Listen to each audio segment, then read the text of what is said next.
I'm so pleased to have joining us the leaders of two of the UN Food Systems Summit action tracks to tell us a little bit more about that process and all of the work that they have been up to over the last year. I'm pleased to have with us Action Track 4 leader. The chair is Michelle Nunn. She's the president and CEO of CARE USA. And we also have with us Saleem Hook, who is the director of International Center for Climate Change and Development, and who is chairing Action Track 5. Welcome to you both. Hello there. Thank you so much for joining us today.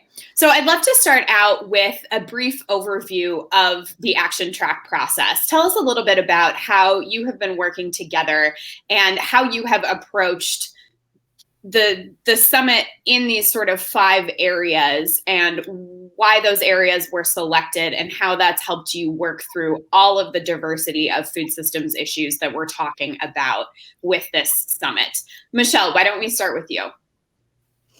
Yeah, I think that, I would first of all say that these action tracks have been populated by literally thousands of voices. And I think we would all agree that it has been an extraordinary kind of civic experience to be a part of this, because we have experts and we have people who are practitioners, and we have people who are actually workers within food systems and farmers and fisher folk who have been, I would say, around this table of these action tracks. So I think that's one dimension that's really important to understand. I think another piece that's really important to understand is that these action tracks, I think we recognize that food systems are integrated and we can tackle hunger, but that it needs to also take into consideration sustainability and climate change and livelihoods within food systems.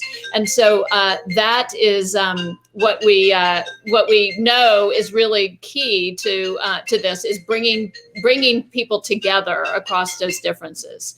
So, that integration, that constellation of many participants, and I think also the focus on action orientation. They're called action tracks, and I think that that this has been an exercise in actually turning ideas into solutions.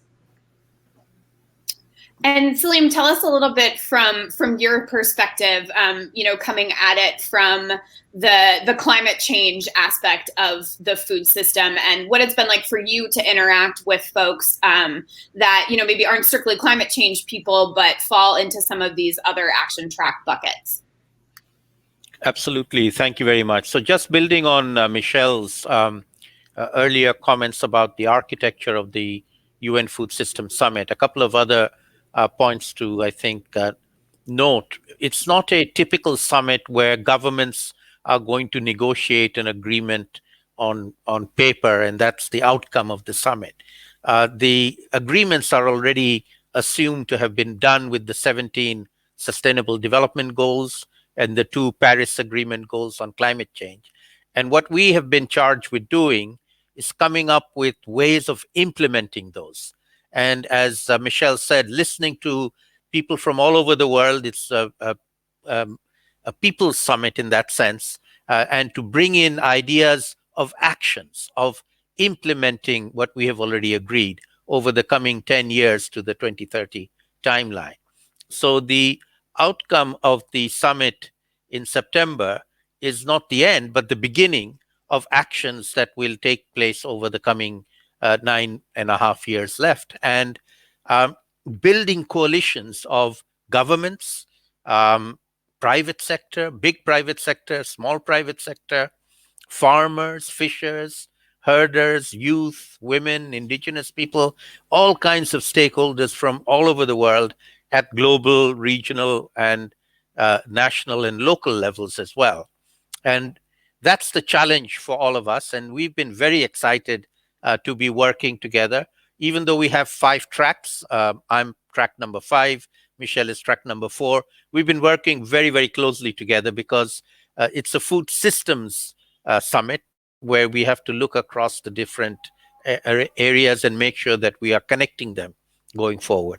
So it's been very exciting and in my view, a tremendous opportunity of doing things differently and doing things that are going to be action oriented rather than just agreeing on pieces of paper.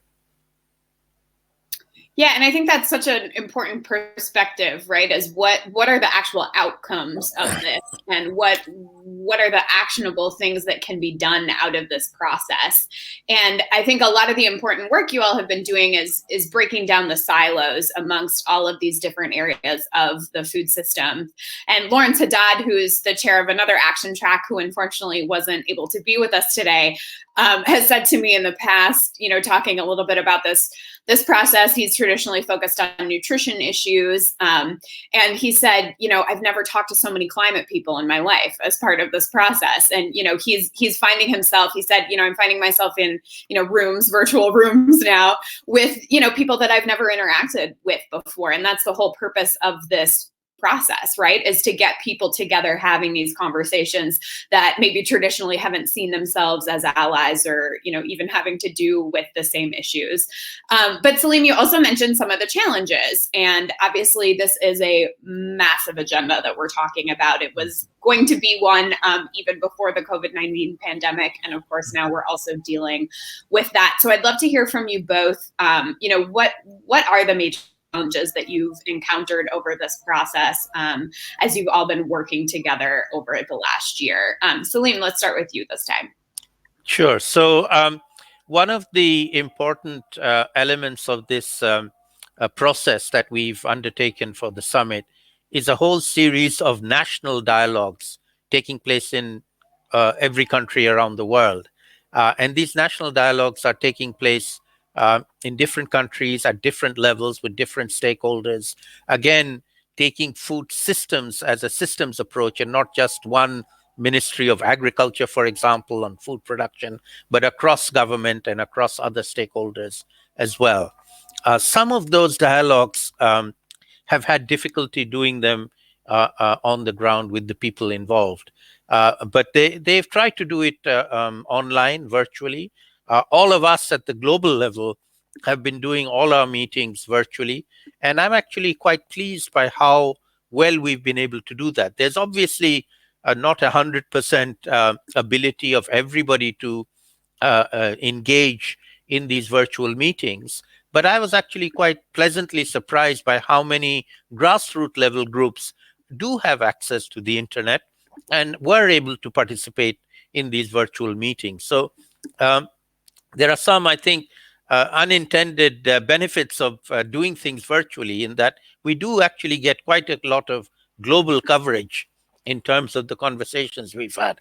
And best of all, we haven't had to fly around the world for the last year, burning up a lot of big, increasing our carbon footprint as well. So I think as far as carbon footprints go, this is quite a good summit to recommend to people. And that is always the challenge of all of these processes, right? Whether it's the UN or, anything we're doing on a global level, is to ensure everyone can be a part of the conversation, because not everyone, back in the old days when we were all flying around, not everyone can be doing that. And yes, there are still some connectivity challenges as well, to get folks involved online. Michelle, from your perspective, what are some of the challenges of this process, whether it's content wise or also sort of those networking and connection challenges, and what it's been like to do all of this virtually without actually being able to convene in person? Thank you. I think there's both a democratizing capacity, as has been, as Saleem well articulated, in terms of everybody being able to participate in Indonesia and Sri Lanka, in Des Moines. But at the same time, there are people who don't have access, and many of the people that we want to engage. And so I think we'll continue to juggle those realities. I would say, look, this is a process that is engaging hundreds of thousands, if not millions of people. And if you imagine, we sometimes use the metaphor of coming around a table and actually preparing a meal together and everybody sitting around that table. It is really hard logistically and in terms of creating space for all of these different people with divergent views to come together. And so, whenever you set a table and you create the opportunity for a conversation, there are going to be arguments around the table. And there are hopefully, though, it's the opportunity to stay in the space, to stay at the table, and to include as many voices as possible, and then to also get up from the table and to have some very specific ways of moving forward together. And ultimately, I think that's the big challenge for the summit is, and I think we've done a pretty good job of again bringing people together around that table, but then coming together around some agreements and turning that into action is the next challenge as we go forward. And I would say also that there are so many streams of food systems, right? And so how do you weave together the solutions for climate, for nutrition, for livelihood in a way that is comprehensive and integrated and not siloed? And yet also is actually action oriented and is specific. So those are all I think to be expected in terms of the challenges of such a major and I think very audacious undertaking. But I think we can be energized and excited about going forward into the pre-summit and into the summit. And then Teresa, as you've articulated as well, really thinking about how that goes on to create meaningful change in the world. And Michelle, you mentioned some of the obvious, propensity for disagreement when you've got lots of folks coming together on all of these issues, right? You're not going to have everybody having the same view. I'd love to hear from both of you, perhaps something that you really learned from someone in another action track, or something that you hadn't really been thinking about or hadn't quite occurred to you when you think about food systems and this process of everyone coming together has really made you realize, there are these certain connections that perhaps I hadn't been thinking about before. Saleem, let me know if anything comes to mind for you. Sure. So thank you very much. Excellent question, Teresa. So let me start by saying I actually don't come from the food world. I come from the climate world. And, I had to be You're one of those climate people that Lawrence hasn't been talking to. Exactly. Although I happen to know Lawrence from before, but he's right. I had to have my arm twisted to get into this because I wasn't quite sure what I was getting into. And I was persuaded that, resilience, the track I was asked to do, was about food system resilience to climate. And so there's a lot of commonality. And I've actually found that. So, one of the great pleasures of my working in this food system summit has been meeting a lot of people that I didn't know before, quite rightly, working on different aspects of the food system. And I think the biggest learning for me was thinking about the complexity and learning about the complexity of the food system from producing it in one part of the world and then consuming it in either the same country or in another country across the world, linking consumers to producers in a way that almost nothing else does. Food does bring us together. And I like Michelle's metaphor of, cooking together and eating together. This is really a basic human activity that every single person, no matter how rich or how poor on the planet, does involve in and brings us together. And it's a uniting factor. So to me, this was a learning issue.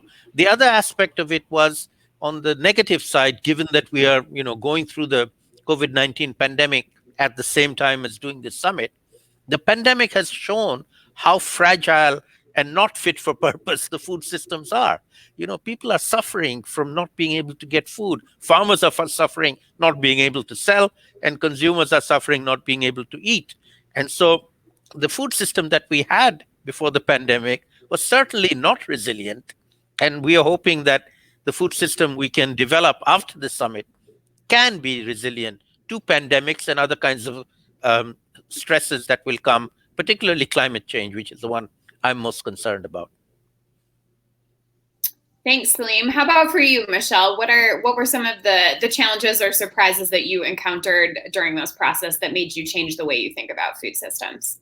Yeah, well, and I'm like Saleem. I don't come from a PhD in agroeconomy, and I this is not my. I have a background in civic and development and community engagement, and so I think one of the things that's interesting is the recognition of certainly very strongly divergent points of view, even within a set of actors that are all trying to create positive change, just have different vantage points around how to get there. So again, if we keep using our dinner table metaphor, I think of that, most of my big family dinner conversations don't have everybody agreeing, but they do have people when we're at our best, in which we're learning from one another and exchanging, and hopefully finding some reconciliation. So for me, to try and find, how do we take scientific knowledge and make sure it's paired with indigenous experience and knowledge? How do we take the importance of localization and really having food systems oriented towards the local in all possible ways, with scale as an example, and the capacity to feed billions of people? And so I think that if we can find ways of having these conversations, and also finding ways of listening to one another, even across disagreements, that we can and will be richer. And I think we'll see that coming out of the summit. And let us talk about what we want to see coming out of this summit. You guys have put in an immense amount of work with your fellow action track leads, leading into the pre-summit that we'll have later this month, obviously summit itself in September. What would you see coming out of this process? What does success look like, and how do we measure that? Saleem. So my view of success are three things. Some action areas that are actually implementable, things we can do and agree to do. And I'm sure we've already got a whole bunch of them that we are going to be taking to the pre-summit. They will then be subject to discussions, and member states of the UN finally being the arbiter of which ones get endorsed to the summit and then beyond the summit. But nevertheless, whether they are officially endorsed or not, we have a number of very interesting actions that we have identified. And even more important than the actions, we have put together coalitions of actors, ranging from member states, heads of government, to governments and private sector, consumers, indigenous groups, farmers groups, fishers and herders from different parts of the world, at global, regional, and national and even local scales around the world, that I think is very, very new and novel, and has a huge amount of energy behind them to take actions going forward after the summit. So to me, this is an innovative summit in the sense that it is about launching actions, not about agreeing something that governments then go home and do on their own. It's something that we will be doing together. And I am absolutely certain that we'll have a bunch of very, very good actions. Obviously, my heart is in the food system and climate change arena, but that's not the only one. And we hope that we will have a bunch of very good ones going forward. We don't know the exact number of them, but I'm pretty sure we'll have a bunch of very, very good ones going forward. And Michelle, how about for you? What are you looking for coming out of this process? Well, I think Saleem and I are both oriented towards action. We're leading action tracks, so we want to see, I think, concrete systems change. I mean, it's called a system, a systems and a summit for a reason. And I think it's to change systems and to also bring millions of more people into this conversation and into collective action. So I think, again, I think I'll feel excited if we see very specific policy change endorsed by governments, if we see coalitions that will have long-term platforms for action, and that are bringing to bear, again, very specific systems change, and if we see an ongoing platform for the kinds of cross-fertilization of people across nutrition and climate change that will continue to act together to create the kind of momentum that we need to meet the sustainable development goals that we set for ourselves, and that this becomes not an incremental, but perhaps a giant step forward in our achievement aspiration and momentum. Well, that seems like a perfect way to end our conversation. We are out of time. Thank you so much to both of you for being with us today and sharing a little bit about the action track process. I look forward to staying in touch and continuing all of these conversations as we go into the pre-summit and then the summit itself. So thank you so much to both of you. Thank you. Thank you. It was a pleasure.